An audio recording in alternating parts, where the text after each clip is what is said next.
Baročni mojster Fortunat Bergant je eden od 4 slikarjev ljubljanskega kroga, ki so pri nas ustvarjali v 18. stoletju. Med njimi je prav on tisti, ki je razvil najbolj oseben in prepoznaven slog slikanja. Po nekajletnem šolanju v Rimu se je vrnil v domačo deželo in tukaj ustvarjal zadnjih 9 let svojega življenja. Svoje poslednje leto je preživel v hiši na Mestnem trgu v Ljubljani, ki je bila v lasti plemiške družine Erberg. Erbergi so bili Bergantovi najpomembnejši plemiški naročniki.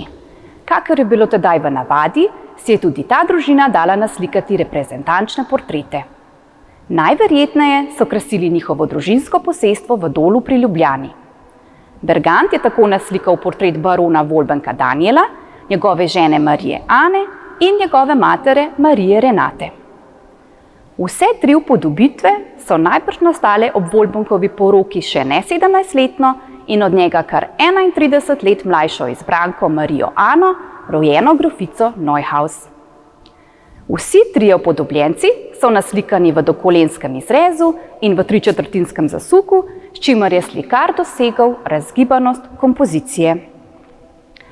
Marija Ana, baronica Erberg, je naslikana v še posebej umetelni in zrežirani pozi. Njena obleka iz dragocenih materialov je dvodelna.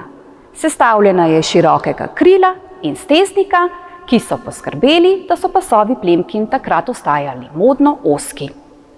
Oblačilo je zaznamovano z ostro lomljenimi gubami, ki jih najdemo tudi na drugih slikarjevih delih.